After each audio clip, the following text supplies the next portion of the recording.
الذي وفقنا لطاعته وأرشدنا إلى سبيل هداه.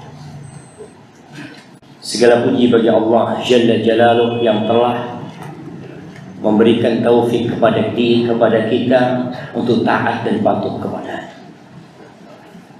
Wallah jamaah, tidak ada nikmat yang lebih mulia dari nikmat hidayah yang Allah berikan kepada kita. Tidak ada anugerah yang lebih agung dari Allah membimbing kita untuk taat dan patuh kepada. Terkadang kita lebih berbahagia dengan motor baru yang kita miliki. Terkadang kita lebih gembira dengan pekerjaan yang baru saja kita raih. Padahal semua itu fana. Semua itu akan menghilang dan tidak ikut bersama kita ke alam kubur kita. Kita meremehkan nikmat hidayah dan seakan-akan sebagian beranggapan hidayah itu membuat hidupnya susah. Allahumma salli wa sallim wazid wa barik wa an'im ala sayyidina wa maulana Muhammadin wa ala alihi wa ashabihi ajma'in. Ya Allah, semoga salawat-Mu, salam berkah dan nikmat-Mu senantiasa Kau curahkan untuk hamba kekasih-Mu, untuk manusia termulia yang pernah menginjakkan kakinya di muka, untuk manusia yang merindukan kita, yang terkadang kita tidak rindu kepada beliau. Pernah suatu hari Rasulullah SAW lagi di Baqi. Beliau mengatakan, "Wadidtu anna ra'ayna ikhwanana." Beliau mengatakan, aku ingin banget nih kita sekarang nih udah melihat saudara-saudara kita. Para sahabat mengatakan, ya Rasulullah, awalasna ikhwana, kita ini bukan saudaramu. Kata Nabi SAW, antum ashabi, kalian sahabat-sahabatku. Adapun saudara-saudara kita, alladzina lam ya'tu ba'd, mereka yang belum datang. Kita waktu itu belum ada. 1438 tahun yang lalu kita lahir. Tapi beliau alaihissalatu wassalam sudah merindukan keberadaan kita. Semoga salawat dan salam senantiasa tercurahkan untuk baginda Nabi kita, untuk keluarga beliau, untuk istri-istri beliau, untuk putra-putri beliau, dan untuk seluruh sahabat. Semoga Allah meridai kita bersama. Jamaah rahimakumullah, kayaknya anak udah lama ke masjid Filipina. Anak lihat ada beberapa perubahan mungkin. Dulu di belakang anak ini pakai horden. Nah, sekarang Masya Allah, kemudian ada AC. AC cuma buat ustaz ya. Masya Allah, Masya Allah. Alhamdulillah, anak lihat soalnya dibuka semua jendelanya. Pada hari ini, tanggal berapa hari ini? Pemulung ini. Yang di depan anggotanya. Tahun? Yang jawab ini, yang jawab yang ini memang. Saya nggak ada hadiahnya, memang belum datang hadiahnya.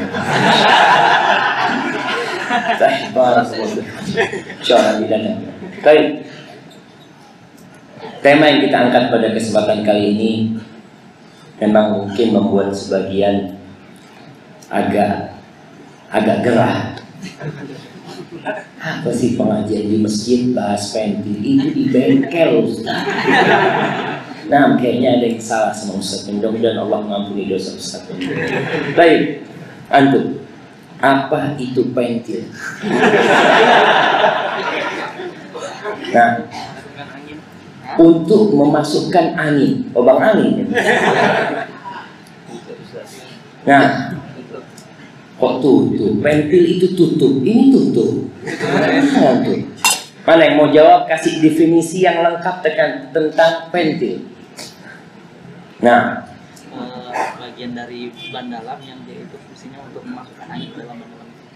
Bagian dari ban dalam yang fungsinya untuk memasukkan angin dalam untuk memasukkan dan memasukkan angin dan menahan angin tadi. Warnanya apa biasanya? Perak, silver. Masya Allah. Kita dulu tahu pentil itu pentil dari karet ya. Waktu kita merah, kuning, Masya Allah. Oh, belum lahir waktu itu.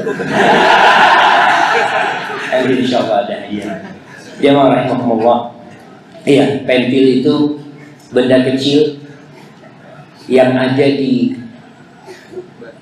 dalam ban pesawat. Ya semua ban. Semalam Ana ditanya sama seorang pilot, mantan pilot dia cerita. Itu berdiri ngapain di situ? Nah, nggak ada tempat duduk. Kayaknya ada kosong di situ jemaah. Jemaah merapatkan tuh. Loh, sebelah kiri itu kosong, jalan ke sana. Iya, sebelah kiri Ustaz ada tempat. Kalau antum mau di sini udah telat. Jadi harus ke sebelah sana. Nah, kata seorang pilot, Ustaz, tuh pesawat kayak gitu tuh kalau nggak ada pentilnya Ustaz, nggak bisa terbang.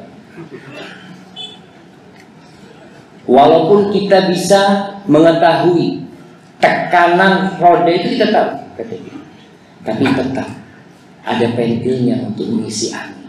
Barang itu kecil, barang itu remeh, tapi mobil mewah, semewah apapun nggak bisa jalan tanpa pentil. Bahkan pesawat tidak bisa jalan. Jadi ada hal-hal remeh dalam kehidupan ini yang sebenarnya menentukan perjalanan kita. Ada hal-hal remeh yang kalau kita nggak bawa tuh nggak jalan tuh. Contohnya KTP. Antum kalau keluar rumah butuh KTP nggak? Kayaknya nggak butuh. Mau ke supermarket, minimarket, mau ke masjid, nggak ada yang tanya KTP sama antum. Tapi kalau antum mau keluar kota naik pesawat ditanya. Jadi para jamaah, hari ini kita akan membahas, Masya Allah, datang hadiahnya jamaah, Masya Allah. Baik, jangan ketutup, kesian nanti siap pertama. Jadi ngeliat kitab dia. Nah, siapa yang jawab pertama tadi? Yang pertama tadi nggak bisa jawab kan?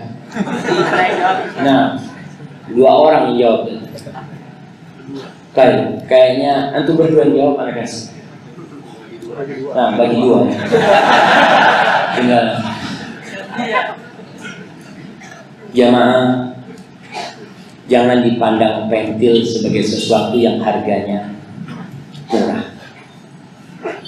Tapi lihatlah nilai dan tugas itu. Rasulullah SAW bersabda, "La tahqiranna minal ma'rufi syai'an." Engkau jangan pernah meremehkan kebaikan sekecil apa. Sebesar apapun kebaikan itu jangan pernah kau remehkan. Jangan berpikir aku akan berbuat sesuatu yang besar sehingga engkau meninggalkan sesuatu yang kecil, padahal sesuatu itu menentukan kehidupan. Rasulullah SAW bersabda, "La yadkhulu ahadukumul jannah bi'amali." Ingat, tidak ada satupun di antara kalian yang masuk surga karena amalannya, nggak ada. Ketika itu disampaikan oleh Nabi SAW, para sahabat bertanya, jadi kita tidak masuk surga dengan amal kita? Ya mungkin amalan mereka sedikit. Lalu mereka bertanya kepada orang paling mulia di muka bumi, yang beribadah mengabdi kepada Allah sampai bengkak kaki. yang meninggalkan kehidupan ini tanpa mewariskan emas dan perak. Sayyidul Anbiya wal Mursalin, orang pertama yang nanti bakal membuka surga Allah Subhanahu wa taala. Ditanya sama sahabat, "Hatta anta ya Rasulullah?" Sampai engkau wahai Rasulullah sallallahu alaihi wasallam, engkau pun tidak akan masuk surga dengan amalanmu. Apa kata Nabi SAW? Hatta anta. Sampai aku pun tidak akan masuk surga dengan amalanku. Illa an yataghammadani Allahu birahmatih. Kecuali bila Allah Jalla Jalaluhu meliputi aku, membungkus daku dengan rahmatnya, baru aku bisa masuk surga. Rahmat Allah yang membuat kita masuk surga. Amal itu hanya sebab kita mengundang rahmat Allah. Jamaah rahimakumullah, ada sebagian di antara kita yang ujub dengan amalannya, yang merasa telah berbuat, yang merasa telah melakukan banyak amal kebajikan.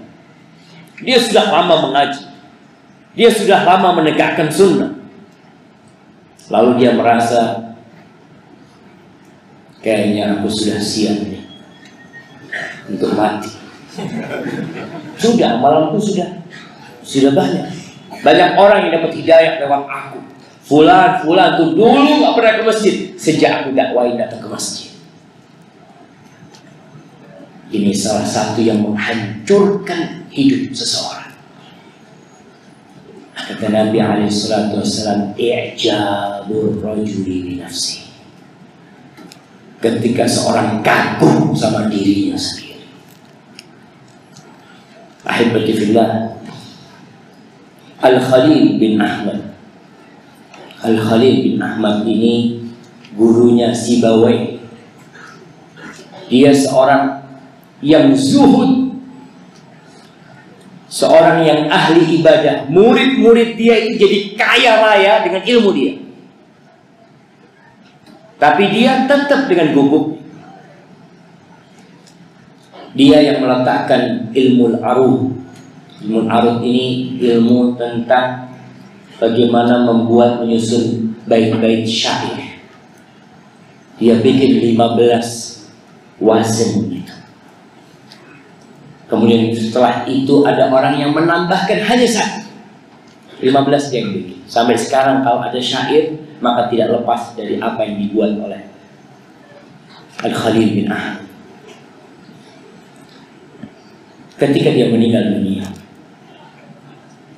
disebutkan dalam kitab Tabaqatul Nahwiyin wal Lughawiyin, ketika dia meninggal dunia, ada salah satu orang soleh yang bermimpi berjumpa dengan Khalil bin Ahmad Al-Farahidi. Dia mati ketabrak tiang masjid. Nah, dia lagi di masjid, dia itu berpikir untuk kebaikan umat, Masya Allah. Dia dari rumahnya berpikir, aku akan bikin sebuah ilmu yang nanti itu bocah-bocah wanita berangkat ke warung-warung tidak ditipu oleh tukang warung itu. Dia ingin bikin alat, bikin apa, sehingga dia nggak ketipu sama tukang warung. Dia lagi mikir, nabrak tiang. Tiang nabrak dia, apa dia nabrak tiang? Jamaah, dia nabrak tiang. Makanya jangan disalahkan jamaah. Kalau ada tiang di jalan antum nabrak, ini gara-gara tiang. Bukan. Dari dulu tiang itu ada. Makanya kalau orang menyebutkan, nggak mungkin tiang itu nabrak Al-Khalil bin Ahmad, karena dia tidak bisa pindah dari tempatnya.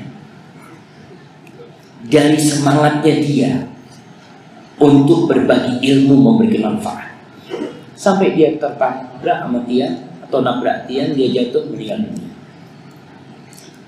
Ada orang soleh yang bermimpi bertemu dengan dia setelah meninggal dunia. Orang soleh ini bertanya, "Ma sana Allahu bika?" Apa yang Allah perbuat dengan engkau yang memberikan manfaat kepada umat? Engkau yang meletakkan ilmu yang setiap orang mengamalkan ilmu itu, kau akan mendapatkannya. kita akan berpikir orang ini sudah di surga paling tinggi dengan ilmu yang dia waris. Apa kata Khalil bin Ahmad? Ra'aitu ma kunna fihi lam yakun syai'an. Wallah, kata dia, yang kita lakukan selama ini ternyata tidak ada apa-apa. Ilmu-ilmu yang anak ajarkan, mungkin kitab yang dia karang, dia mengatakan lam yakun syai'an, bukan apa-apa tuh semua itu. Kata dia, ma wajadtu afdal min subhanallah walhamdulillah wa la ilaha illallah. Aku tidak mendapatkan sesuatu yang lebih baik dari ucapan subhanallah walhamdulillah wa la ilaha illallah. Allah jemaah, sesuatu yang ringan. Siapa yang tidak bisa mengucapkan subhanallah walhamdulillah wa la ilaha illallah? Tapi jangan diremehkan. Bisa jadi sebab itu yang menyebabkan antum masuk surga. Bukan karena masjid yang antum bangun, bukan karena sedekah mobil yang antum berikan. Karena kadang-kala perbuatan-perbuatan besar itu setannya juga besar, syahwatnya juga besar, membuat kita melakukan itu karena ingin pujian orang. Tapi apa tatkala engkau di pojok rumah di malam hari, ketika kau hamparkan sejadah lalu kau mengatakan subhanallah walhamdulillah wa la ilaha illallah Allahu akbar, mungkinkah kau riak melakukan itu? Mungkin kau riak untuk Rabbul Alamin? Mungkin kau ingin menunjukkan, ya Allah, aku ni hambamu, ya Allah, aku sedang baca ini, ya. Khalil bin Ahmad, subhanallah. Maka jangan meremehkan orang dan jangan meremehkan amal kebajikan. Jangan pernah engkau merasa lebih baik dari orang lain. Kalau kau melihat memang kau lebih baik dari dia, kau husnuzan, bisa jadi dia punya amalan yang aku tidak tahu. Mungkin dia diampuni dosanya, aku masuk neraka. Na'udzubillah minan nar. Al-Imam Syafi'i riwayatkan dari Abdullah ibn al-Hakam. Ini cerita disebutkan oleh As-Sakhawi dalam kitabnya Al-Qaul Badi fi Salati Wassalam ala Al-Habib Syafi'i. Abdul Hakim ini cerita, Ra'aitu Syafi'i radhiyallahu anhu fi naum. Aku melihat Imam Syafi'i dalam tidur. Faqultu lahu ma fa'alallahu bika. Apa yang Allah lakukan kepadamu? Sudah meninggal ini. Qala rahimani. Allah merahmati aku. Wa ghafarali, dan Allah mengampuni aku. Wa zufiftu ilal jannah kama tuzafful arus, dan aku dihantarkan ke surga seperti dihantarkannya seorang pengantin. Wa nuthira alayya kama yuntharu alal arus, dan itu namanya anugerah, semua diberikan, dilemparkan kepada aku seperti diberikan kepada pengantin. Lalu aku bertanya, Abdullah bin Abdul Hakim bertanya, Abdullah ibn al-Hakam bertanya kepada Imam Syafi'i dalam mimpinya, faqultu bima balagta hadhil hal, dengan amalan apa engkau sampai mendapatkan anugerah Allah yang begitu besar? Faqala liqa'il biqaulika fi kitabir risalah. Ada yang berkata, Imam Syafi'i mengatakan, ada yang berkata kepada aku, kalau aku mendapatkan karunia Allah yang besar ini karena yang aku tulis di bukuku dalam kitab Ar-Risalah. Imam Syafi'i ini awal yang meletakkan kitab Usulul Fiqh, nama kitabnya Ar-Risalah. Masya Allah, semua ulama itu iyalun ala Syafi'i, mereka itu hutang budi sama Imam Syafi'i. Coba kita lihat, Imam Syafi'i itu dapat rahmat seperti itu, disebutkan dalam kitab ini karena tulisanmu di dalam kitab Risalah itu, wa sallallahu ala Muhammadin adada ma dzakarahu dzakirun wa dzikirul ghafir. Hanya karena ucapan Imam Syafi'i, semoga salawat buat Rasulullah, semoga salawat buat Rasulullah, setiap orang mengingatnya dan setiap orang lalai mengingat Nabi Muhammad. Subhanallah. Abdullah bin Hakam ketika dia bangun dari tidurnya pagi hari dia buka tuh bukunya Imam Syafi'i. Dia lihat tuh apa benar ucapan itu ada dalam kitabnya. Betul, dia dapatkan. Salawat buat Nabi jemaah. Kau tulis ketika engkau mengajukan pertanyaan. Kadang-kadang kita lihat ada orang yang menyingkat SAW, atau dia daripada dikritik Ustaz Ahsan gak usah sama sekali. Ada yang seperti itu. Wallah yang antum gak tahu. Mungkin itu yang masukkan antum ke surga. Sebagian orang bertanya kepada ustadznya pertanyaan lalu gak dibaca sama ustadznya. Engkau merasa kecewa. Ketika kau ikhlaskan lillahi ta'ala, bisa jadi itu pertanyaan antum yang antum tulis, antum dapatkan nanti di timbangan pada hari kiamat, dan itu yang memberatkan amal kebajikan antum. Nabi mengatakan sallallahu alaihi wasallam, la tahqiranna minal ma'rufi syai'an. Engkau jangan meremehkan perbuatan kebajikan seperti apapun. Malah yang kecil-kecil itu mungkin yang memasukkan ke surga. Karena kadang-kala amalan kecil itu sulit tuh riya mau masuk. Di masa Nabi SAW ada seorang wanita hitam.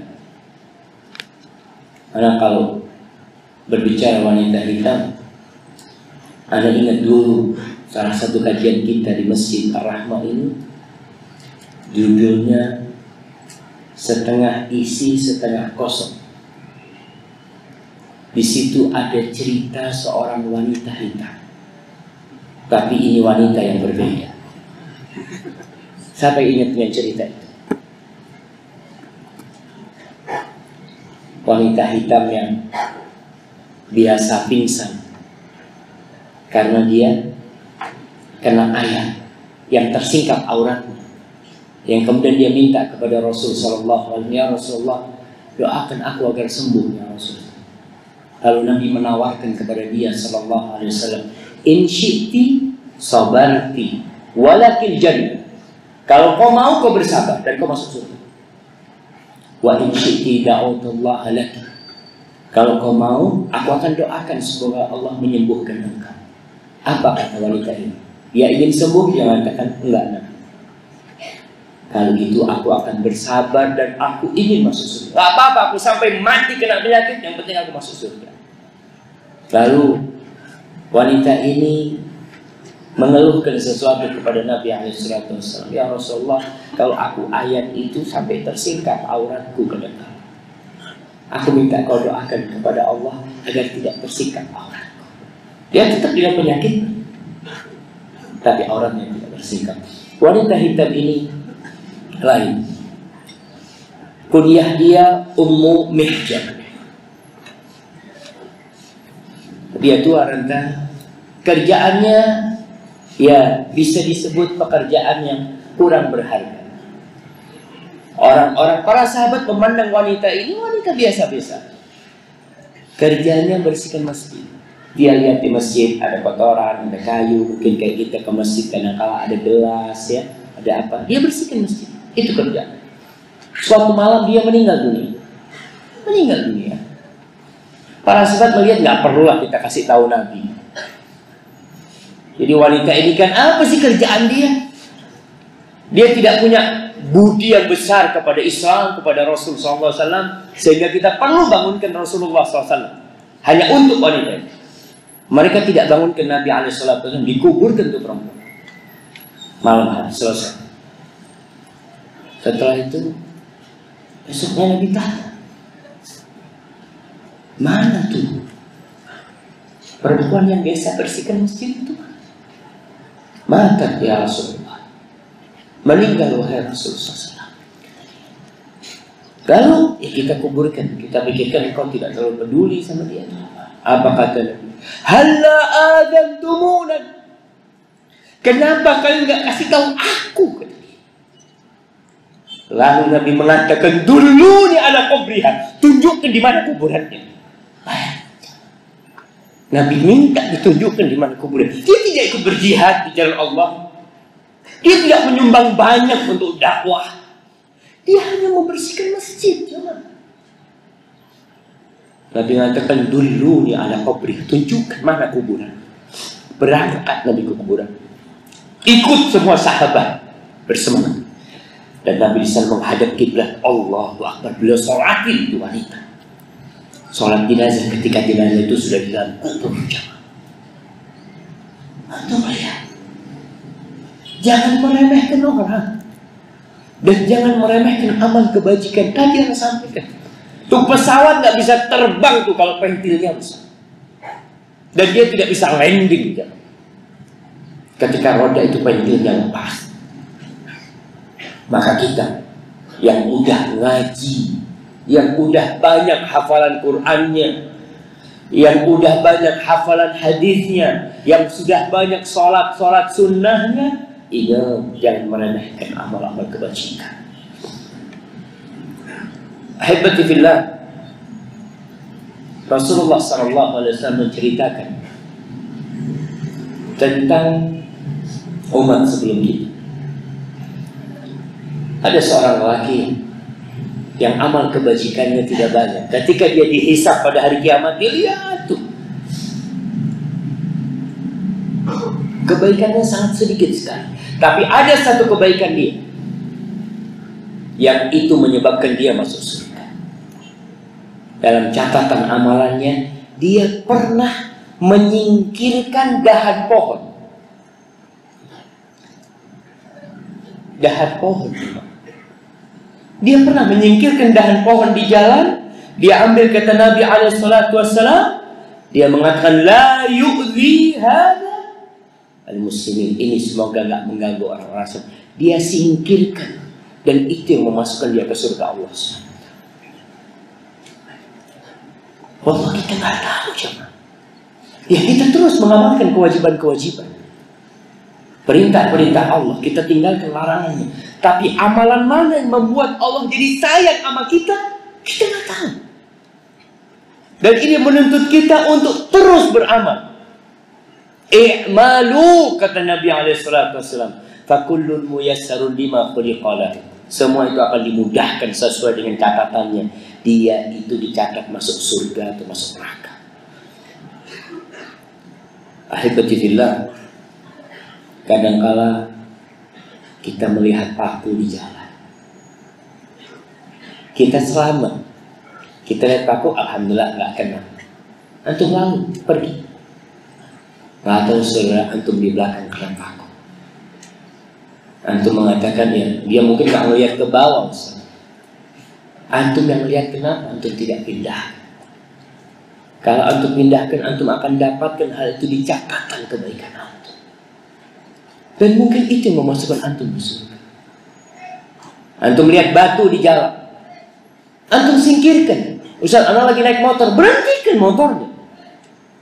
Siapa tahu ada yang lain nanti terkena batu itu. Allahu Akbar. Ada seorang ustaz cerita di malam hari itu. Dia naik motor, dia lihat di pinggir jalan. Dia pikir daun pisang. Dia lewatin pakai motornya, ternyata kayu. Dia langsung jatuh dan terluka. Mungkin ada orang-orang yang melihat hal itu. Seharusnya kita lakukan. Sampah nih. Berapa banyak orang-orang yang buang pembalutnya anak bayi, apa namanya? Pokok apa namanya? Pampers tuh merek, nggak boleh sebutin merek. Nah, popok bayi itu kadang-kala orang tua dibungkus, dia lemparkan ke sungai. Kadang-kala sama pemilik rumah tuh popok tuh dengan kotorannya dimasukkan ke sampah. Padahal di sampah itu ada yang bisa dimanfaatkan. Di situ ada makanan mungkin yang bisa dimakan oleh binatang. Tapi kita rusak gara-gara kita yang buang. Wallahi sebagai seorang muslim jemaah, nggak pantas membuang sampah sembarangan. Rasulullah SAW bersabda, al-muslim, siapa sih muslim itu? Man salimal muslimun min lisanihi wa yadihi. Muslim adalah orang yang orang lain itu selamat dari gangguan dia.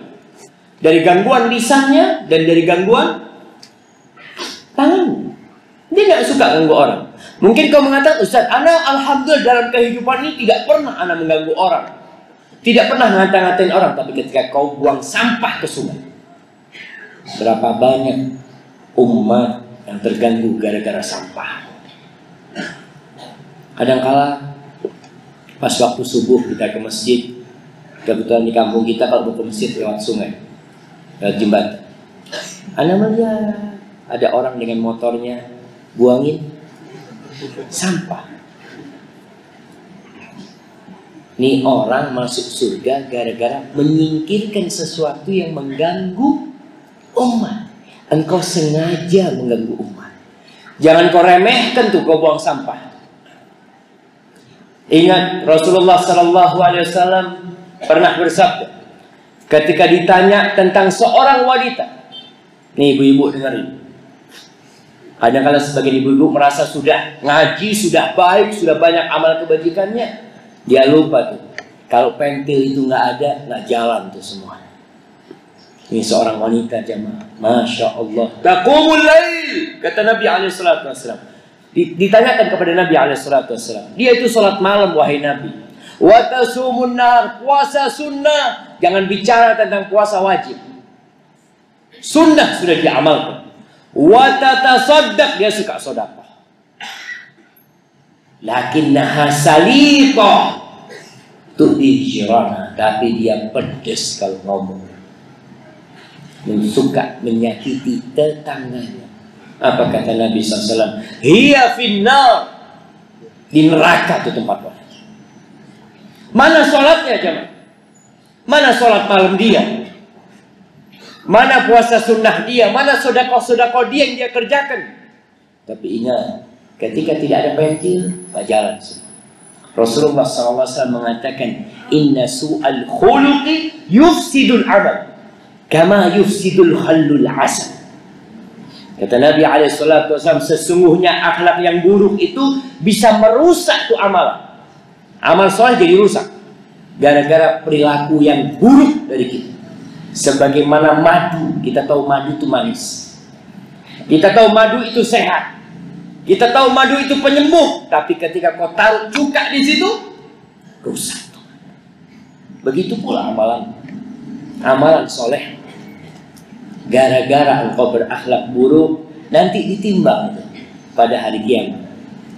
Dan kita tahu yang paling berat di timbangan kebaikan pada hari kiamat apa? Husnul khuluq, akhlak yang mulia. Salat akan ditaruh di timbangan kebaikan, puasa akan ditaruh di timbangan kebaikan, akhlak yang buruk akan ditaruh di timbangan keburukan. Itu jumlah jemaah. Maka jangan meremehkan gitu tuh. Kadang-kadang merasa udah baik, padahal kita punya perilaku-perilaku yang tidak baik. Sebagian mengatakan, Ustaz, ana dikucilkan sama tetangga. Kayaknya enggak. Engkau yang sedang mengasingkan diri. Engkau yang gak mau bergaul sama mereka. Kita ajak seudon sama masyarakat. Kalau kau baik sama mereka, masyarakat akan baik. Seharusnya seperti itu. Ahibati fillah, jadi ingat hal-hal ringan. Nanti pulang dari masjid, lihat di pojokan ada yang minum air ditinggal, antum langsung ambil. Nggak perlu panggil marbot masjid. Sini. Tuh, ada yang kotor tuh. Nabi SAW, wallahi Nabi SAW pernah membersihkan ludah di tembok masjid. Beliau bersihkan sendiri. Lalu beliau mengatakan, Inna ahadakum sallallahu alaihi wasallam idza kana yusalli fa innahu yunaji rabbahu. Orang itu kalau sholat, dia itu sedang bermunajat kepada Allah. Allah itu di depan dia. Jangan meludah ke depan. Kalau meludah itu ke kiri atau ke sebelah kiri, kata Nabi SAW. Sambil dibersihkan sendiri. Beliau tidak mengatakan, Umar, ta'al Umar, bersihkan. Kita tuh kadang-kadang seperti itu, jangan. Kita menyuruh orang, padahal kita bisa melakukannya. Tatkala kau tidak bisa melakukan, kau minta bantuan orang. Sehingga banyak hal-hal yang seharusnya membuat hidup ini jadi indah karena kita banyak amal kebajikan dalam kehidupan. Sebuah kurma memasukkan ke surga. Bukan 1 miliar yang disumbahkan, bukan 100 juta yang kita taruh di kotak amal, 1 butir kurma. Kisah ini ceritakan oleh Imam Bukhari, Imam Muslim dalam kitab sahihnya, dari Aisyah radhiyallahu taala anha qalat, Aisyah cerita, ja'atni miskina tahmilu ibnataini lah. Suatu hari datang ke rumahku itu seorang wanita yang miskin. Dia membawa kedua putri, anak yang masih kecil. Fa'at'amtuha 3 marat. Lalu aku kasih mereka 3 butir kurma. Nih, kalau kita bicara kurma, kadangkala waktu berbuka kita makan kurma. Tahu-tahu ada sohib telat datang. Itu udah pegang kurma, semua udah pegang. Yang terakhir datang nggak dapat bagian. Suruh siapa telat? Kenapa kau tidak berbagi? Mungkin 1 kurma yang kau kasih ke teman itu yang memasukkan kau ke surga.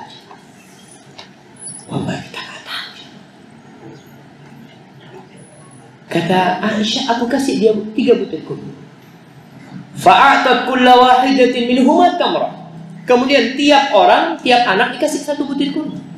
Sudah, mereka kelaparan, mereka langsung makan kurma. Si ibu senang melihat anaknya bisa makan. Lalu si ibu farafa'at tamrah. Dia angkat 1 butir kurma itu ke mulut. Litakula. Kata Aisyah, dia itu mau makan juga. Sama mungkin laparnya ibu ini lebih daripada laparnya tuh anak yang dulu. Fastat'amatha ibnatahuma. Sama 2 anaknya dilihat. Ibu. Allah jemaah. Ibu itu kalau diminta nyawanya buat anaknya, dia kasihkan.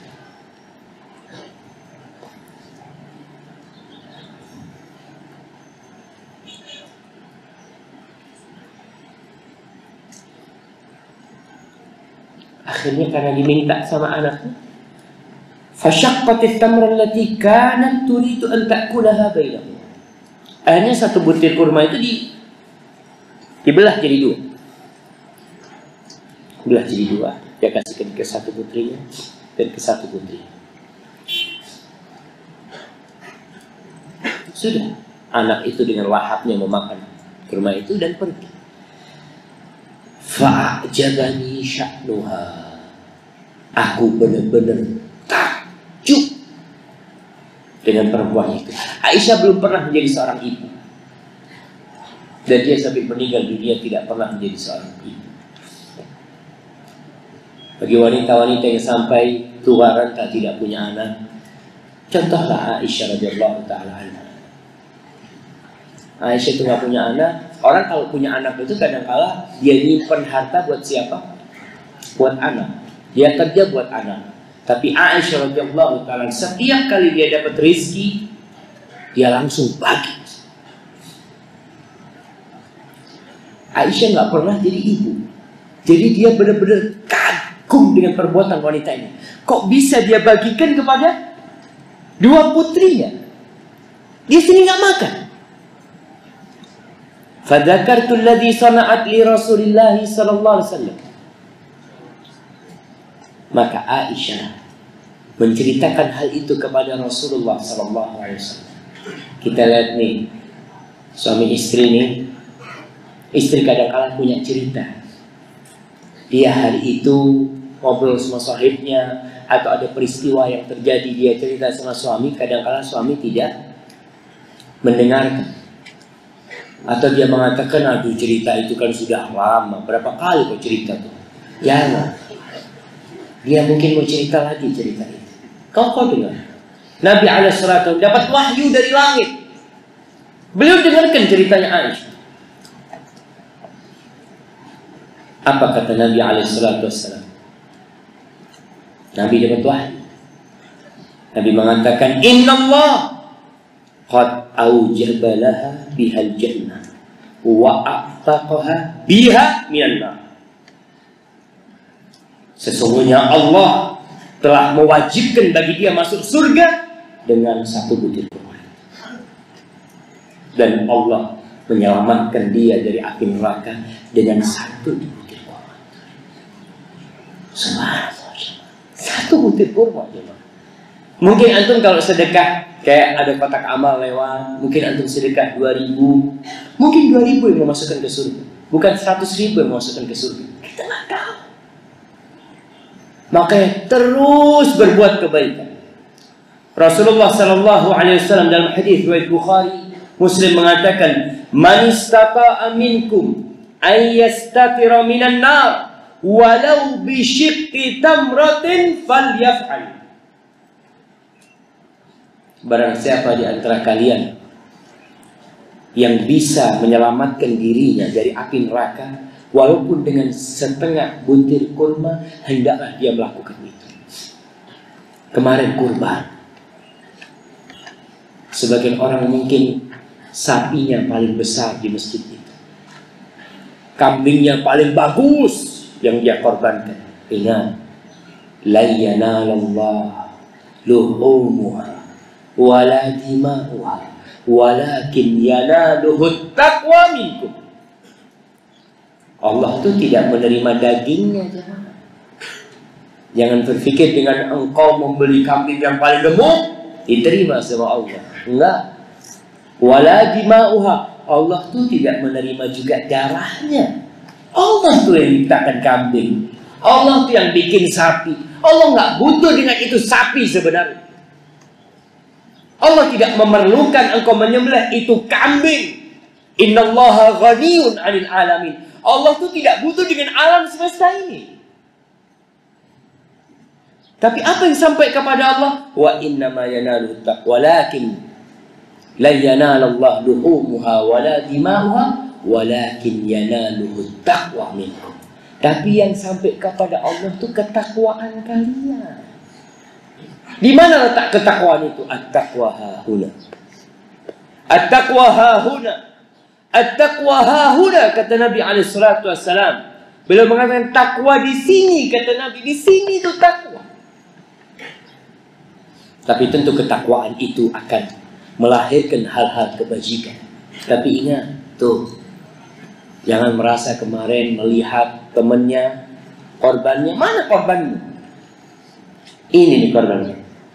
Aduh, kecil banget kau, jangan bakhil-bakhil kau, kata dia.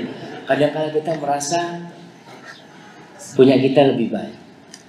Bisa jadi tuh mungkin punya teman kita yang hanya beli 1 juta, punya kita harganya 12 juta. Yang 1 juta masuk surga, yang 12 juta masuk neraka. Rasulullah SAW ketika menceritakan tentang 3 orang yang menjadi koreknya neraka, salah satunya adalah Jawad, orang yang dermawan, orang yang suka berbagi, orang yang suka memberi. Yang kita tahu tuh dengan hadis Nabi SAW, al-yadul ulya khairun minal yadis sufla. Tangan yang di atas itu lebih baik daripada tangan yang di bawah. Kita tahu itu anjuran agar kita suka bersedekah. Tapi ingat, korek yang di neraka itu salah satunya adalah orang yang ahli sedekah. Jawab, orang yang dermawan. Fa'utiyabi, didatangkan di orang yang mungkin orang ini bangga dengan kebaikannya. Dia telah banyak berbuat baik dalam kehidupan ini. Fa'arrafahu alaihi ni'amahu fa'arrafah. Allah tanyakan kepada dia nikmat-nikmat yang pernah Allah berikan kepada dia. Orang ini mengatakan, iya ya Allah, kau berikan semua nikmat itu kepada aku. Lalu Allah berkata, fama amilta biha. Kau gunakan untuk apa nikmat-nikmat yang aku berikan? Apa kata orangnya? Kita lihatnya orang soleh, orang baik di depan kita. Dia mengatakan, ma min sabilin tuhibbu ayyun faqafi illa anfaqtu fihi lak. Ya Allah, tidak ada satupun jalan kebaikan. Ingat, tidak ada satupun jalan kebaikan. Bukan satu butir kurma, jemaah. Tidak ada satupun jalan kebaikan yang kau suka, hartamu dinafkahkan di situ, kecuali aku sudah memberikan nafkah di situ. Lak, untukmu ya Allah. Apa kata Allah? Kadzabta. Oh, dusta. Wallahi jemaah, kita tahu kita sering bohong. Dan kau tahu kapan kau ikhlas dan kapan kau riya. Kita tuh tahu. Artinya ketika kau sedekah, selesai sedekah, qul lillahi ta'ala. Tadi ngeluarin.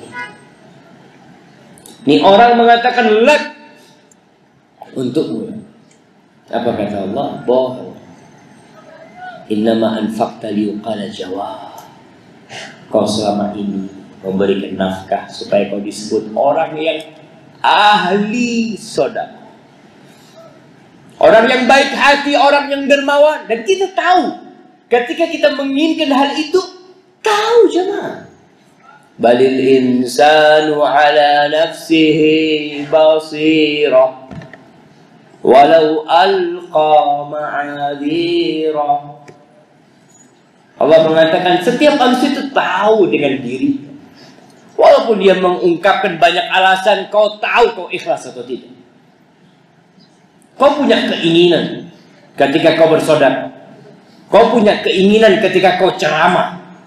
Kau punya keinginan ketika kau kurban. Dan innamal a'malu binniyat wa innamal likulli imri'in ma nawa. Allah mengatakan kepada orang ini, kadzabta, bohong. Iya kau sedekah, iya kau bantu orang-orang, kau mengklaim melakukan itu untuk aku. Enggak, kata Allah. Innama anfaqta liyuqala jawad. Kau sedekah supaya disebut orang yang ahli sedekah. Kau bersedekah supaya populer, dikenal sama orang, fulan orang baik hati. Kau kalau butuh apa-apa berangkat ke fulan. Sudah, fulan selalu ngomong insya Allah dibantu sama dia. Dan selalu dia membantu ketika di dunia. Apakah untuk Allah? Nah, ini pentilnya amal yang sebenarnya adalah ikhlas lillahi ta'ala. Kau bawa amalan sebesar apapun pada hari kiamat, tanpa ikhlas, Allah mengatakan wa qadimna ila ma amilu min amalin faj'alnahu haba'an manthura. Kita datangkan tuh amal-amal soleh mereka pada hari kiamat, lalu kita jadikan debu yang terbang, nggak ada gunanya. Kayak tadi, pesawat nggak ada pentilnya, mobil mewah nggak ada pentilnya, nggak jalan. Mau dipaksain jalan rusak, nggak jalan, resiko besar. Lalu tuh orang yang rajin sedekah, fa umira bihi, thumma suhiba ala wajhihi, thumma turiha finnar. Diseret, ditarik, kemudian dimasukkan ke dalam api neraka. Na'udzubillah. Jamaah, di antara amalan remeh yang sering kita lupa mengamalkannya, berbagi sama istri, berbagi sama anak-anak kita. Kita itu ngasih uang saku ada kita, mungkin itu bisa buat kita masuk surga. Kau kasih kepada istrimu, mungkin itu mau masukkan kau ke surga. Rasulullah sallallahu alaihi wasallam dalam hadis riwayat Muslim mengatakan, dinarun anfaqtahu fi sabilillah, 1 dinar yang kau sedekahkan di jalan Allah. Wa dinarun anfaqtahu fi raqabah, 1 dinar yang kau nafkahkan untuk membebaskan seorang budak. Wa dinarun tasaddaqta bihi ala miskin, dan 1 dinar yang kau sedekahkan kepada orang miskin. Ingat 3 nih udah nih. Siapa yang nyebutkan 3? Saya kasih hadiah. Nah, 1 dinar fisabilillah, budak, ketiga Masya Allah, barakallahu fikum. Fadhil. Baik, antum lihat. Menurut antum yang paling mulia yang mana?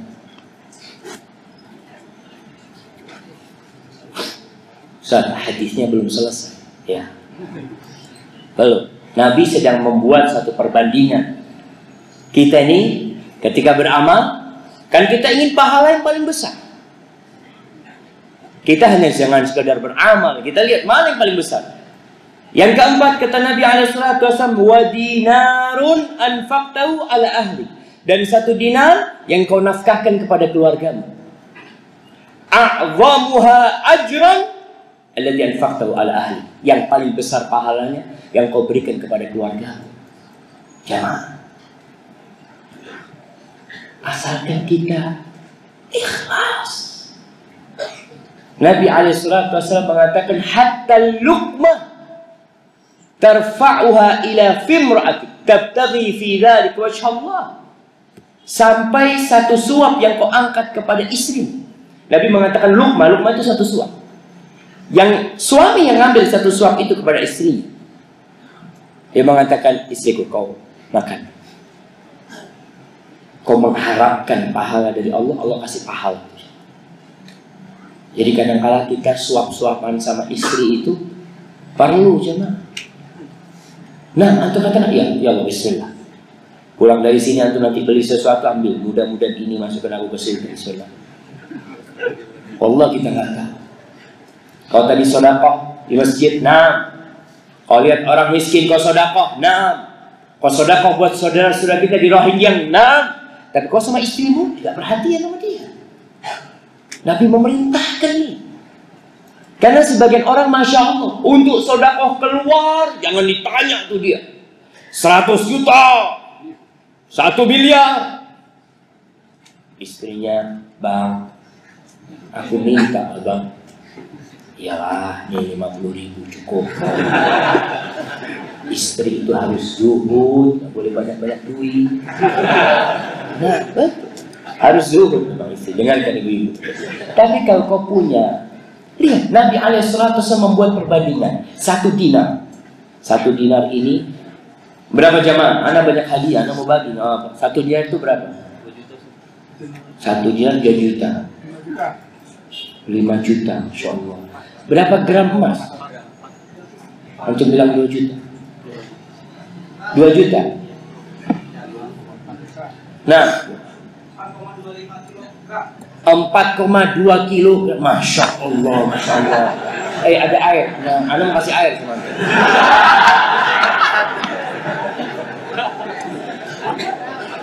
Iya, 4,25 kilogram emas. Hah? 4,25 gram. Jadi kasih hadiah nggak jamaah? Kasih hadiah air gitu. Tapi apa? Kirim ke belakang sana dan anda mau kasih ke yang bilang 2 juta karena itu kira-kira harganya 2 juta. Betul nggak? Ya, kira-kira 2 juta. Barakallahu fiik. Kita lihat yang kau berikan ke orang miskin 1 dinar, fisabilillah 1 dinar, buat membebaskan budak 1 dinar yang kau berikan kepada keluargamu, kepada istrimu. Allah. Makanya jangan pelit sama keluarga. Jangan bakhil sama keluarga. Ada orang-orang gini, kalau kita berbuat baik sama istri itu, anda rasakan, kita kalau bantuin istri, kadang-kala jarang bilang syukron. Yang ada istri ngomong, aduh bang, kok sedikit? Itu istrinya orang ya, bukan istri anak. Bismillah. Alhamdulillah. Tapi kalau antum kasih ke orang, Masya Allah, Ustaz, jazakallah khair, Ustaz, barakallahu fikum. Ya Allah, akhirnya dia cerita sama fulan, cerita sama fulan, cerita sama fulan. Kalau kita datang, nih Ustaz yang baik hati. Nah, tapi kalau sama istri, siapa yang tahu? Antum ngasih istri antum. Apa istri antum akan laporan di medsos? Alhamdulillah baru dapat duit dari suami. Kayaknya enggak. Yang tahu cuma dia sama Allah SWT. Mungkin juga dia kurang bersyukur. Nah, Rasul SAW mengatakan tentang wanita-wanita. Kenapa kebanyakan mereka di neraka? Yakfurna. Banyak kufur mereka. Istrinya, suaminya udah ngasih, udah berbagi, tetap kufur. Merasa belum dikasih apa-apa. Kalau suaminya berbuat salah, habis sudah kebaikan suami. Nah, ada seorang wanita, Masya Allah, lagi ribut sama suaminya. Allah, Ustaz, gak ada kebaikan nih rekan. Oh, Anda lihat, subhan, benar sabda Rasulullah SAW. Kalau ada kebaikan, pasti dia akan syukur. Tapi ternyata wanita ini tidak melihat kebaikan. Bukan tidak ada kebaikan. Hilang semua kebaikan. Maka jemaah, kau lihat. Ngasih anak, kadangkala bapak ngasih anak uang saku, kasih. Harap ridho Allah. Ketika kau kasih, kau minta, ya Allah, mudah-mudahan aku dapat pahala. Jadi suami yang bekerja dari pagi sampai sore, dapat duit, bawa pulang ke rumahnya, berharap rahmat Allah. Ingat, tidak ada yang masuk surga dengan amalan, tapi masuk surga dengan rahmat Allah. Seorang pelacur, orang-orang yang sudah ngaji kadang-kala melihat wanita datang kajian, masih belum, penampilannya belum nyunah, kadang-kala masih menor dan datang ke masjid, satu masjid ngeliatin tuh perempuan. Ya Allah, kayaknya salah datang. Bu, mau kemana ibu? Jadi mau pengajian. Oh, kayaknya salah, seragamnya bukan ini lagi. Emangnya pakai seragam kajian? Dia mau datang pakai apa datang kajian? Fadol datang kajian. Datang kajian. Dan kau seharusnya menghormati nih perempuan yang punya niat baik dalam kondisi dia belum paham ilmu, dia datang ke rumah Allah. Wallahi kau hargai. Mungkin dia pulang dari kajian mati di pinggir jalan, mungkin dia masuk surga. Wallahi kita tak tahu. Maka ini seorang pelacur. Nabi SAW mengajarkan kepada kita agar kita tidak meremehkan orang. Beliau bercerita tentang seorang pelacur di padang pasir yang gersang. Dia datang, dia kehausan, dia masuk ke sumur. Dia masuk ke sumur, dia minum air dalam sumur itu. Kemudian dia naik. Antum bisa bayangkan naik dari sumur. Sumurnya nggak ada kerekan, dia naik. Pelacur. Keluar dari sana, Allah. Dia lihat seekor anjing. Anjing. Kita tahu anjing ini bagaimana kondisinya. Ada anjing-anjing yang kita diperintahkan untuk membunuh. Anjing-anjing nggak boleh dipelihara di rumah. Bisa dikurangin pahala kita gara-gara tuh anjing kita bawa ke rumah kita. Tapi kita lihat di perempuan melihat anjing yang kehausan. Yalhathu thara minal atash. Karena kehausan dia sudah menjilat-jilat debu. Dijilat-jilat karena kehausan. Tak ada manusia di sana. Bukan di tempat yang banyak air.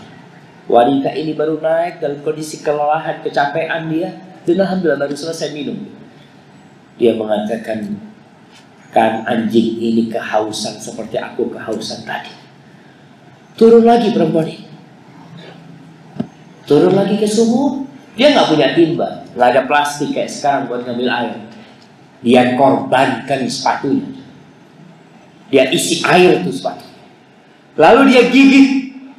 Dia naik tuh dari dalam sumur dengan menggigit itu sepatu. Lalu dia kasih minum itu anjing. Apa kata Nabi SAW? Fa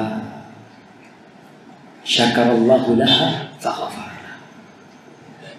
Allah berterima kasih sudah diampuni dosa-dosanya. Ada riwayat yang mengatakan perempuan ini mengambil air pakai khimarnya. Sepatunya itu diikat pakai kerudungnya, dimasukin sana untuk ambil air buat anjing. Tapi yang jelas perempuan ini hanya memberi minum seekor anjing. Binatang yang biasa kalau lewat dilemparin batu, yang dihardik, diusir. Tapi karena wanita ini ikhlas lillahi ta'ala, tidak mengharapkan pujian, tidak mengharapkan balasan. Kalau kita berbuat baik sama orang, kenapa banyak di antara kita hidup sakit hati kepada orang lain? Karena banyak orang yang tidak balas budi. Kalau kau beramal tidak mengharapkan budi, kau tidak akan peduli. Orang itu kadang-kadang kita udah berbaik sama fulan, Ustaz, ana ini bantuin fulan, ini macam-macam. Pas ana butuh bantuan dia pura-pura sibuk. Oh, kau selama ini berbuat buat dia, bukan buat Allah. Kalau kau beramal buat Allah, kau nggak akan peduli orang itu mau ingat ana, mau nggak ingat ana nggak ada urusan sama dia. Tapi ikatilah, kalau kita berbuat baik sama orang, kadang-kadang berharap budi. Tapi ini berbuat baik kepada binatang, mungkinkah wanita ini mengharap budi dari itu anjing? Dia tentunya mengharap pahala dari Allah Jalla Jalla. Jamaah rahimakumullah, di antara amalan yang remeh adalah memberi keluasan tempat buat saudara. Kita nih sekarang di majelis ini, Allah berfirman di surat Al-Mujadilah ayat 11, ya ayyuhalladzina amanu idza qila lakum tafassahu fil majalis fafsahu yafsahillahu lakum. Ini amalan remeh nih. Kita sering kali kajian, panitia ngomong, jamaah tolong merapat karena saudara-saudara yang di belakang udah nggak bisa masuk. Ada sebagian yang nggak mau merapat, cuma goyang badannya. Allah tahu tuh, kau tidak kasih tempat. Kalau kau berikan tempat yang luas buat saudaramu, kau kasih tempat, fadl, sini. Engkau yang dulunya bersila, aku nggak akan bersila. Mudah-mudahan nih tempat sedikit nih jadi tempatku di surga. Kau pasti duduk sini. Yafsahillahu lakum. Allah yang akan meluaskan buat kalian. Jemaah, dunia ini jadi sempit ketika hati kita sempit. Wallahi, kau lihat orang-orang miskin yang hidup di gubuk, mungkin hati dia lebih luas dari samudra yang ada.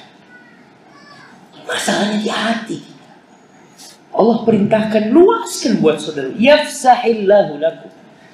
Allah akan luaskan buat kalian. Kalau itu dalam urusan majlis, apalagi dalam urusan-urusan yang lainnya. Kita punya teman, subhanallah, yang mungkin dia punya permasalahan, kau bisa bantu dia, bantuin dia. Allah akan mudahkan buat engkau urusan. Aib saudaranya jangan dibongkar sama kau. Subhanallah jemaah, kadangkala kita ini nyaman di majlis dengan riba. Hati-hati, ada orang yang semua amal soleh dia pada hari kiamat itu dihadiahkan kepada orang yang dia ribain.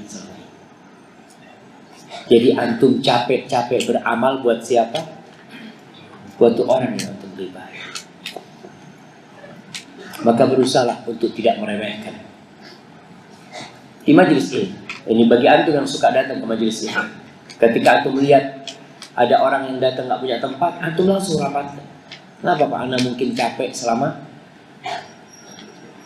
2 jam paling lama. Setelah itu Anda bisa selanjutnya. Kalau memang nanti ada orang Ustaz, kalau lama-lama sempit duduknya, kesemutan Ustaz. Ada masalah kok kesemutan di dunia, tapi Allah luaskan bagi engkau di surga Allah Subhanahu wa taala. Haibati fillah. Hadis yang tadi seringkali kita sampaikan, la tahqiranna minal ma'rufi syai'an. Rasulullah sallallahu alaihi wasallam mengatakan, la tahqiranna minal ma'rufi syai'an. Janganlah kalian meremehkan perbuatan kebaikan sedikit. Walau an tu'tiya silatal habl. Walaupun kau hanya memberi sambungan tali. Ada sambungan untuk menyambung tali, kau berikan kepada saudara. Walau an tu'tiya shis'an na'l. Atau kau memberi orang itu talinya sandal. Kadangkala dulu nih masih sering, sekarang wallahu a'lam. Dulu kadangkala orang pulang masjid atau pulang kajian sandalnya keinjek. Akhirnya lepas tuh, putus tuh tali sandalnya. Kau kadangkala cari ada paku atau apa untuk dimasukin ke sana. Nih, mudah-mudahan mungkin itu yang memasukkan kau ke surga. Wallah jemaah, sangat apa ya? Ada orang mengatakan misterius. Amalan mana yang memasukkan ke surga kita nggak tahu, karena kita sedang mencari rahmat Allah Subhanahu wa taala. Walau an tufrigha min dalwika fi ina'il mustasqi, atau engkau memberikan air kepada orang yang sedang mengambil air. Artinya datang orang dulu tuh ngambil air di sumur gitu kan. Kita udah dapat air nih. Kalau ada orang datang mau ngambil air, kita lihat mungkin dia orang tuh, "Bapak, nih punya anak, antum ambil." Itu angkat. Itu mungkin yang memasukkan antum ke surga.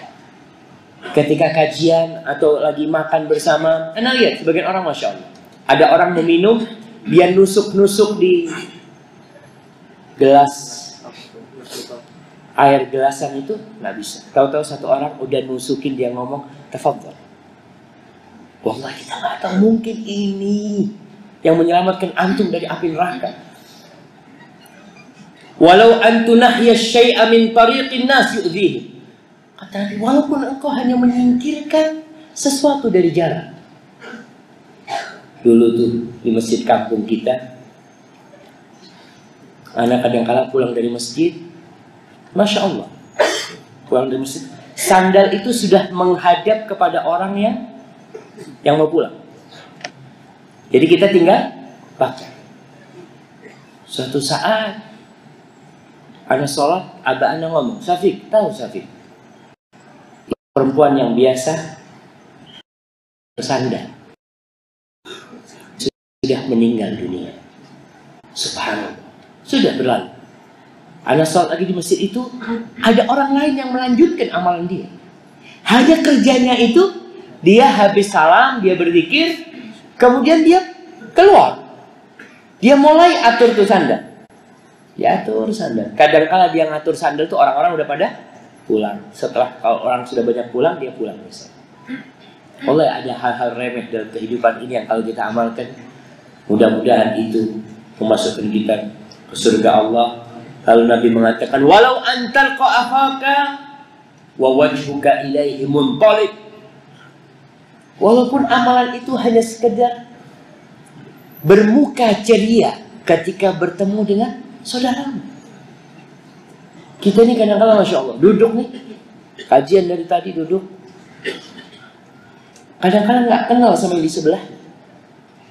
Padahal dari tadi duduk nungguin. Kenapa mau katakan Assalamualaikum sambil senyum? Ahlan, dari mana mas? Apa yang menyebabkan engkau tidak melakukan itu? Apa kau kepingin dia dulu yang nyapa engkau? Jamaah, amal ini remeh. Hanya berjumpa dengan saudara kita dengan wajah yang ceria. Nanti keluar, bareng-bareng nih keluar nih, turun dari tangga. Kenapa engkau ketika turun dari tangga kan lama kadang-kadang. Di sebelahmu ada teman, Assalamualaikum.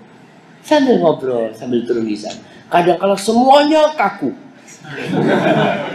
Allahu Akbar. Innamal mu'minuna ikhwah. Orang-orang iman itu bersaudara. Kalau antum di masjid, di tempat ngaji nih, keluar dari masjid, antum tidak bisa menebar senyum, tidak bisa bermuka ceria, apa antum bisa melakukan itu di luar? Jamaah, kadangkala orang itu benci sama dakwah sunnah ini karena kelakuan sebagian kita. Kita yang tidak murah senyum. Nabi alaihissalam itu mengatakan hadis, walau antal qa'afaka fatusallim alaihi. Selain bermuka senyum, kau berjumpa, kau ucapkan salam dengan dia. Allahu Akbar. Kenapa hal-hal remeh ini kemudian kita tinggalkan? Kita merasa, oh sunnah, jenggot sunnah. Nah, jenggot sunnah jemaah. Betul, jenggot itu sunnah. Tapi kalau kau bermuka muram dengan jenggotmu, orang takut. Ini orang berjenggot ini identik dengan teroris. Apalagi kalau sudah keluar. Antum coba antum tersenyum gitu. Orang, ya Allah, anak pikir ini subhanallah jemaah. Anak pernah ngisi kajian di kampung tuh, undangan pernikahan. Orang kampung datang. Sudah selesai, anak pulang. Jadi wajah yang datang itu memang awal anak datang, Tegang semuanya. Kata tuan rumah, Ustaz, waktu antum datang, kata orang-orang, yang ngundang kalau nggak salah Pak Heru. Pak Heru ngundang teroris.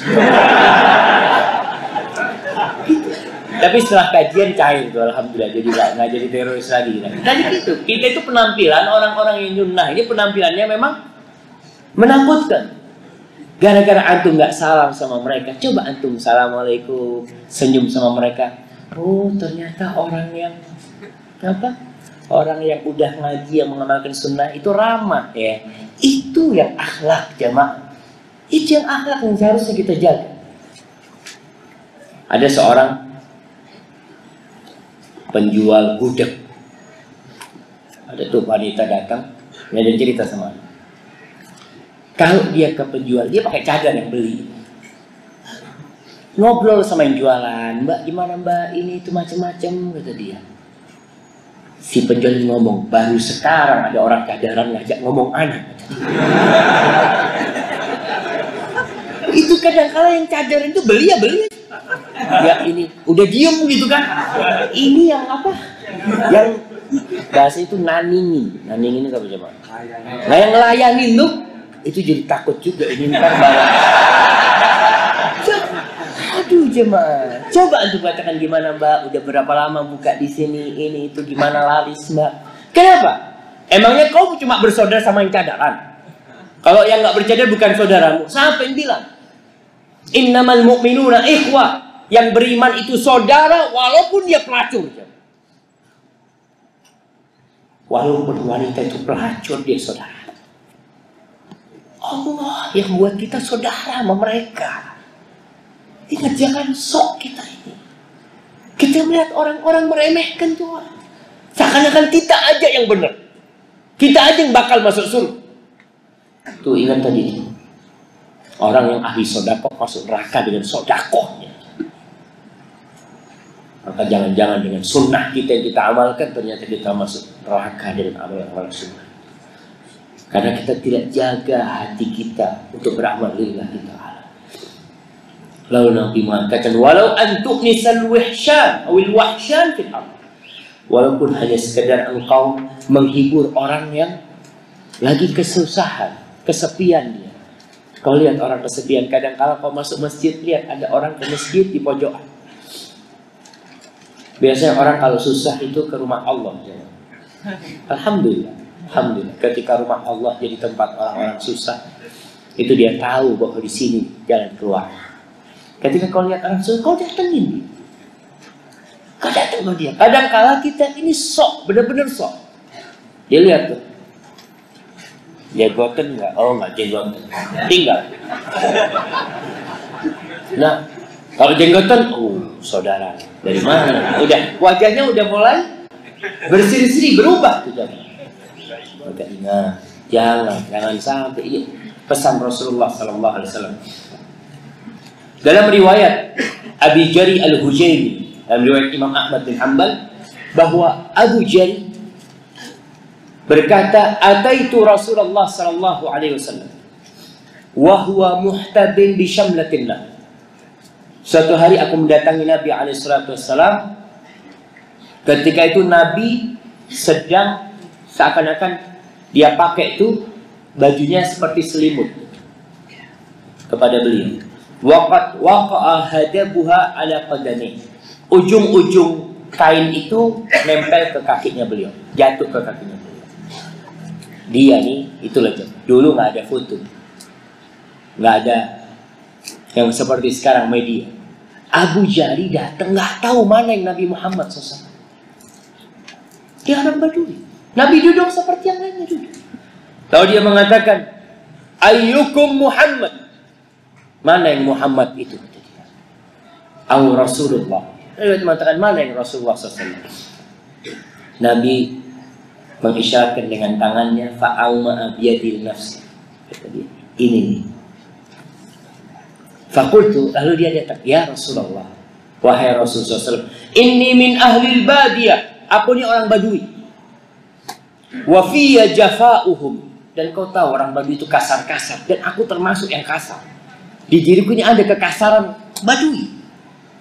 Itu orang jamaah kalau tahu di dirinya ada kekurangan, insya Allah dia bisa memperbaiki. Dia tahu nih aku ada yang kurang, nih aku nih pemarah, aku nih bakhil, aku nih pelit. Sehingga dia ketika minta nasihat dengan harapan bisa jadi lebih baik. Tapi ada orang-orang yang masya Allah, yang merasa baik, di mana dia akan memperbaiki diri ketika dia sudah merasa baik. Dia tanya, dia mengatakan, ya Rasulullah aku ini kasar. Ada kekasaran orang Badui di diriku. Fa'awsini, tolong aku dikasih wasiat. Faqala, apa kata Nabi SAW? La tahtiranna minal ma'rufi syai'an. Engkau jangan meremehkan perbuatan kebajikan sedikit pun. Walau an talqa akhaka wa wajhuka munbasit. Walaupun hanya sekadar kau berjumpa dengan saudaramu dengan wajah yang berseri-seri. Jadi ahibati fillah, mulai saat ini kita berusaha untuk tersenyum, berseri-seri ketemu sama siapa aja, di mana aja. Kau di bandara, mana ketemu orang senyum, ketemu sama yang kau kenal, yang kau nggak kenal, ucapkan salam kepada mereka. Dan ingat, kata-kata yang baik itu sedekah. Kadangkala ucapan-ucapan kita yang kita anggap mungkin kurang berbobot, tapi ternyata ada manfaat. Nih kita lihat Al-Imam Bukhari. Bagaimana Imam Bukhari bisa menulis kitab Sahih Bukhari? Karena apa beliau? Apakah karena beliau memang ingin menulisnya? Bukan. Kalimat yang disampaikan oleh gurunya. Sebab buku Sahih Bukhari sampai kepada kita tuh gurunya yang bernama Al-Auza'i, Ishaq ibn Rahuyah. Suatu hari Imam Bukhari duduk di majelisnya Ishaq bin Rahuyah. Ketika itu Ishaq bin Rahuyah berkata, dia mengatakan, "Lau anna ahadakum yajma'u kitaban fi ma sahha min sunnati Rasul sallallahu alaihi wasallam." Andai kata nih di antara kalian semua nih ada satu orang yang mengumpulkan hadis-hadis yang sahih dari Nabi alaihissalatu wassalam. Apa kata Imam Bukhari? Fawaqa'a dzalika fi nafsi. Ketika guruku ngomong itu yang jadi motivasi aku. Bayangkan jemaah, berapa pahalanya Ishaq bin Rahawi atau Ishaq bin Rahuyah. Dia memotivasi Imam Bukhari ngarang ke kitab Sahih Bukhari. Antum kadang-kala ucapan-ucapan antum yang baik dalam berdakwah, dalam menyampaikan, insya Allah itu akan bermanfaat. Nih, Imam Az-Zahabi. Siapa yang tidak kenal Imam Az-Zahabi? Sahib kitab Siyar A'lamin Nubala. Bagaimana beliau akhirnya mengumpulkan hadis. Imam Az-Zahabi ketika belajar kepada gurunya Al-Barzali, nah, dia mengatakan, suatu hari aku nulis, guruku itu melihat tulisanku. Lalu dia mengatakan, khattuka yushbihu khattal muhaddithin.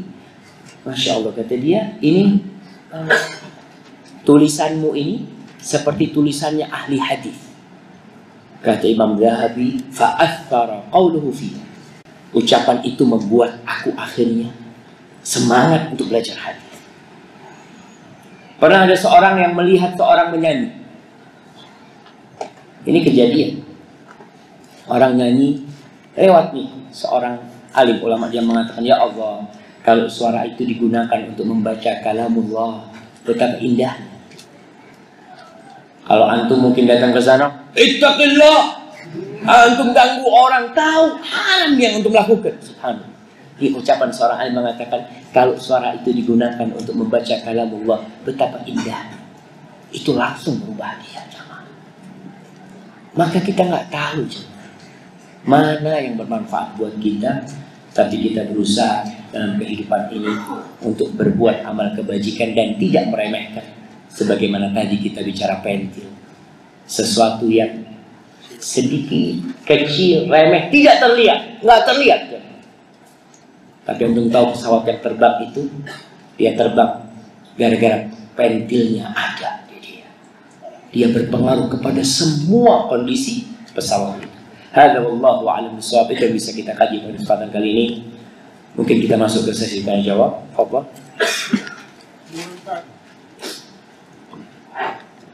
Mana Pak itu? Ini ada tanya langsung apa? Mungkin satu yang langsung. Apa? Ini ada orang yang bikin menyusahkan orang lain. Misalnya jalan itu tidak apa-apa, tapi bikin tidur. Ini kan mengganggu. Iya. Bagaimana naruh polisi tidur?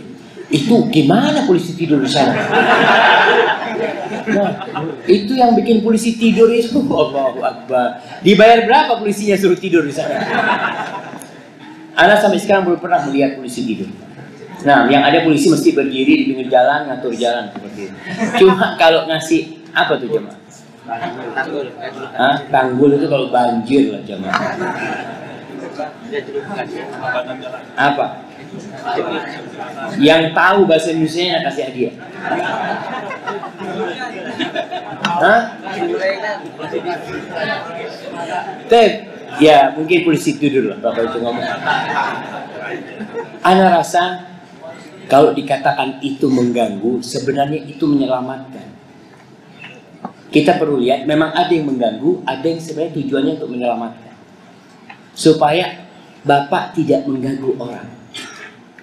Terus terang di jalan-jalan kecil itu tidak boleh kita ngebut di sana.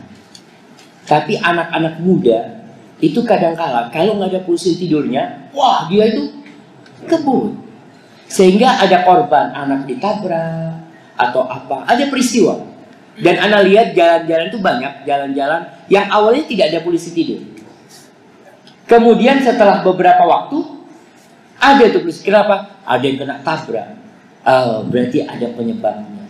Jadi tidak perlu menyalahkan yang bikin polisi tidur. Kita perlu berterima kasih. Makasih. Jadi Anda nggak ngebut. Memang nggak enak. Anda rasakan.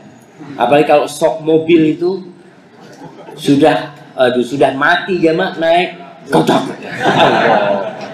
Dan alhamdulillah kota Jember termasuk kota paling banyak polisi tidur di Indonesia. Nah, iya masuk ke di Murid. Paling banyak polisi tidurnya, dibikin polisi tidur di mana-mana. Ya mungkin ya apa ya, kadangkala pemerintah kota ingin menonjolkan sebuah kota, salah satunya yang polisi tidur. Ya anak-anak mau kasih hadiah buat Bapak, Masya Allah. Kayaknya nggak cocok hadiah. Fadal, sekarang pertanyaan tertulis jemaah. Ini Masya Allah. Ada yang niat bertanya jemaah. Sampai di print sama dia.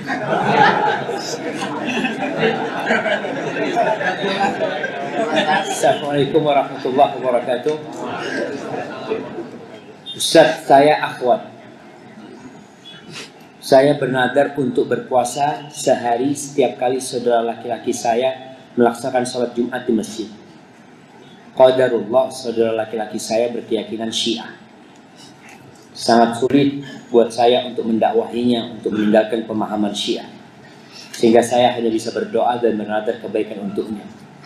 Saya telah melakukan puasa nadar tersebut sebanyak 30 hari. Sebanyak saudara laki-laki saya melakukan sholat Jumat setiap minggunya. Perbuatan nadarnya apakah benar menurut Al-Quran dan hadis? Barang siapa yang bernadar untuk melakukan kebaikan, falyaf'al. Barang siapa yang bernadar untuk melakukan amal kebajikan, maka melakukan, lanjutkan. Kalau itu amal saleh. Dan cuma jadi masalah saudara laki-lakimu Syiah.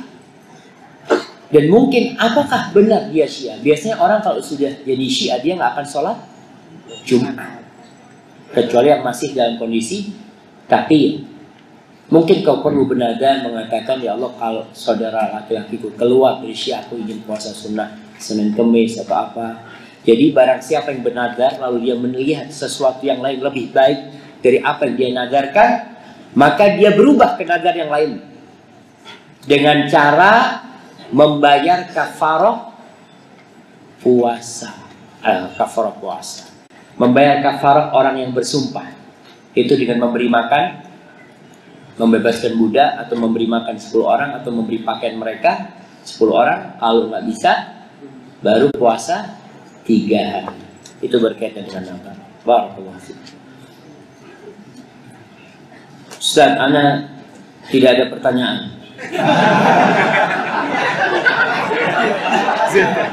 Anak tidak ada pertanyaan tapi dikirim ke sini ya. Ana minta didoakan untuk ibu Ana, Ustaz. Semoga seperti wanita hitam di mana ibu Ana janda dan di hari tuanya hanya bisa menyucikan mukena akhwat.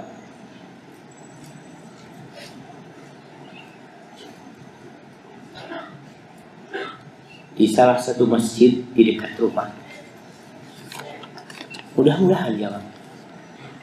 Apa yang bisa kita lakukan? Kita lakukan kebaikan apa? Ini kerjanya cuma mencuci mukena di masjid. Kadang-kadang kita lihat masjid itu kan ada mukena ya. Mukena kalau di masjid kita lihat udah kotor, kita cuci. Kadang-kadang di masjid itu mukenanya sudah sampai hitam-hitamnya. Adanya orang-orang seperti ini, subhanallah. Mungkin orang lain tidak tahu, tapi dia merasakan kebaikan itu wanita. Ada seorang ustadz yang pernah ngasih nasihat anak, dia mengatakan dakwah itu Ustaz kalau bisa seperti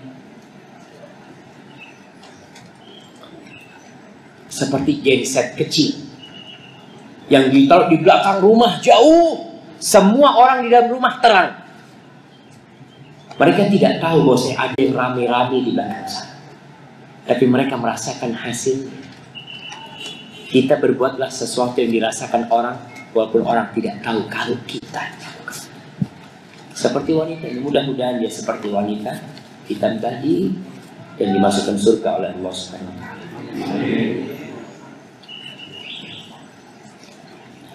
Ada pertanyaan dari adik saya. Adik saya laki-laki. Mana yang lebih penting? Jihad atau menjaga ibu atau menafkahi anak-anak dan istri? Kebetulan dia tidak bekerja, tidak ada penghasilan dan pemalas. Dia punya anak laki-laki 14 tahun dan anak perempuan 4 tahun. Sedangkan istrinya tidak boleh bekerja. Terus gimana hidup? Anak tidak bekerja, tidak ada penghasilan, istrinya tidak boleh bekerja. Terus hidup dari mana? Pertanyaannya, mana yang lebih penting? Jihad atau menjaga ibu atau menafkahi anak-anak dan istri? Jadi jamaah, kadang-kadang kalau kita bicara amal mana yang lebih mulia, kondisi menentukan. Ketika azan dikumandangkan, antum dalam kondisi membaca Al-Quran, lebih utama mana? Antum terus membaca Al-Quran atau menjawab azan? Sama-sama amal soleh, sama-sama dicintai Allah.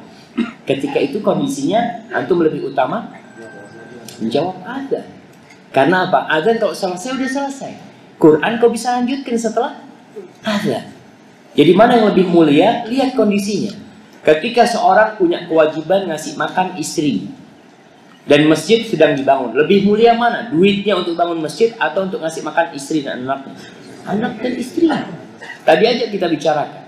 1 dinar untuk jihad fisabilillah, 1 dinar untuk fakir miskin, 1 dinar untuk membebaskan budak, dengan 1 dinar untuk keluarga.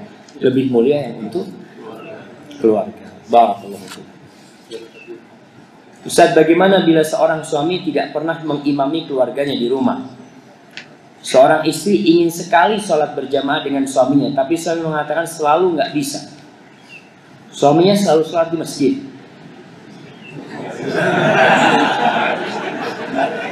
Nggak paham. Apa suaminya? Kalau suaminya suka sholat di masjid, ya udah, kau berangkat ke masjid sama suaminya. Perempuan boleh berangkat ke masjid.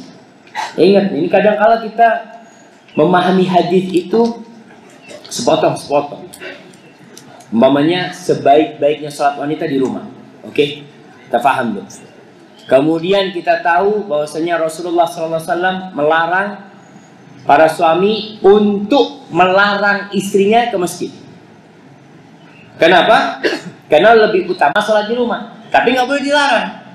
Sebagian lelaki, Masya Allah, semangat mengamalkan sunnah.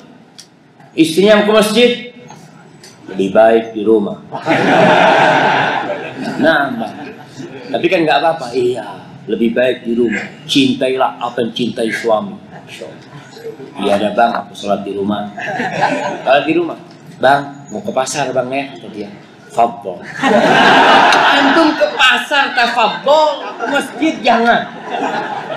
Tempat yang paling dicintai Allah tuh masjid. Tempat yang paling dibenci Allah pasar. Seharusnya kalau antum mau larang ke pasar. Jangan ke pasar, banyak setan di pasar kata dia. Tuh tempatnya iblis taruh benderanya di pasar. Antum jangan. Anak siap tidak makan apa-apa walaupun antum nggak pasar. Bisa beli sama ada orang yang datang ke depan rumah apa seperti itu. Atau bapaknya ke pasar.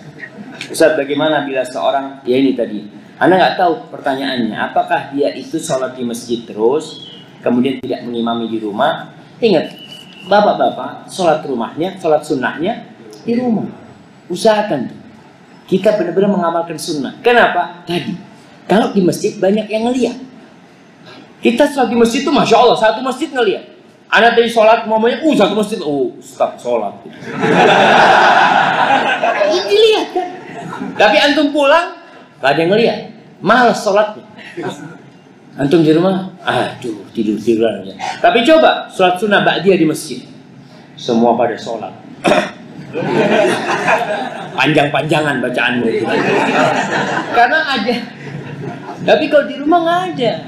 Maka lebih baik sholat sunnah di rumah. Selain untuk mengajarin anak-anak kita, mengajarin istri kita, juga untuk apa? Untuk menghindari riya. Ustaz, ana bekerja di bank. Apakah sedekah ana tertolong? Doakan saya segera resign. Doakan ana segera apa ya? Ana kayaknya salah baca. Iya betul. Keluar dari pekerjaan. Ana baru hijrah, tapi ortu tidak setuju dan bilang sesat. Apa yang harus ana lakukan? Nah, ia berkaitan dengan sedekah. Rasulullah SAW mengatakan innallaha thayyibun la yaqbalu illa thayyiban. Allah itu maha baik dan Allah tidak menerima kecuali dari yang halal dan yang baik. Kalau engkau sedekah dari hasil korupsi, kalau sedekah dari hasil riba, kita tahu Allah mengumumkan perang kepada pelaku riba. Allah melaknat tuh orang-orang yang melakukan itu. Kalau kau sedekah, ya gimana? Tapi kau terus sedekah nggak ada masalah dengan berharap terlepas dari dosa-dosamu. Dan semoga engkau segera meninggalkan pekerjaanmu kepada pekerjaan yang halal dan baik. Kalau berbicara orang yang baru hijrah dikatakan sesat, nah Rasulullah SAW oleh orang-orang kampungnya dikatakan sesat. Kenapa? Karena melakukan sesuatu yang tidak biasa dilakukan oleh masyarakat. Kita tuh ya wajar lah. Pandangan seperti itu wajar. Dikarenakan mereka tidak tahu. Lihat anaknya jenggotnya mulai tumbuh. Azan berangkat ke masjid. Kalau jenggotnya panjang nggak ke masjid, nggak repot orang tua. Karena orang tahu, gaya sekarang ya anak muda sekarang bagus dah.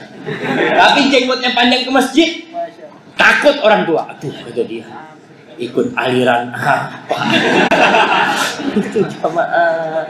Allahu Akbar. Ini fenomena yang kita lihat ya. Karena kalau orang tua ya perlu pencerahan. Jadi antum sabar. Ketika antum dikatakan sesat, untuk mengatakan iya ayah, aku sedang mencari kebenaran. Mungkin yang aku kerjakan sekarang salah, aku mohon arahan ayah. Orang tua antum cinta sama antum. Ana yakin orang tua cinta sama anaknya. Nggak ada tuh orang tua yang mau melemparkan anaknya ke neraka, nggak ada. Kenapa orang tua mengatakan itu? Karena yang dia tahu, tadi yang sampaikan, image orang jenggotan ini nggak baik. Dia tahu tuh, kau jangan kayak fulan tuh anaknya fulan. Sejak ke pengajian ke masjid jadi kasar sama orang tuanya, nggak berbakti sama orang tuanya, nggak nurut sama orang tuanya. Itu terjadi. Sehingga yang harus kita lakukan merubah image itu. Antum harus tampil lebih baik lagi di depan orang tua. Tuh yang pakai celana cingkrang, sholat ke masjid pakai celana cingkrang, mulai sekarang jangan pakai sarung. Iya, pakai sarung kan nggak kelihatan antum cingkrang apa enggak. Nah, tapi kalau sudah celana cingkrang, orang di masjid mau rapet softnya sama antum nggak mau. Allahu Akbar. Nih yang katanya ustaz, aliran sesat ada di samping ana sekarang. Itu gara-gara pakai celana cingkrang. Jangan pakai celana, pakai sarung kalau ke masjid. Ketika ke masjid kan enak semuanya. Nggak ada orang ngomong sarung cingkrang, nggak ada. Nggak ada aliran sarung cingkrang, nggak ada. Makanya itu gitu. Harus lebih baik lagi antum berdakwah kepada masyarakat. Dan insya Allah orang kalau pakai sarung, pakai gamis itu tidak mempersalahkan. Tapi kalau sudah pakai celana, dan kadang-kala ada yang terlalu semangat, cingkrangnya terlalu tinggi, sampai hampir ke dengkul. Ya masyarakat belum siap menerima kayak gitu. Kan boleh sampai ke mata kaki, yang penting nggak nutup mata kaki gitu.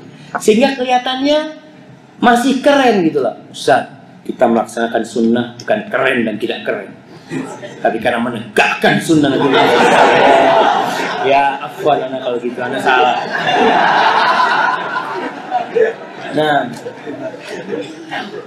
Ustaz, jika seorang wanita sudah menikah, amalan yang diutamakan adalah suaminya.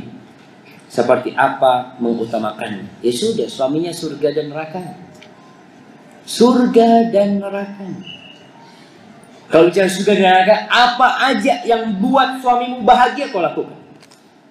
Banyak rumah tangga kacau itu penyebab pertama adalah suaminya karena mendapatkan istri yang tidak bisa menerima dia apa adanya. Penyebab utamanya siapa? Suami. Karena milik istri yang tidak bisa menerima dia apa adanya. Ana baca di sebuah kitab, subhanallah, kisah di masa lalu di kota Mekah. Ada seorang lelaki yang kalau menikah selalu istrinya itu minta cerai.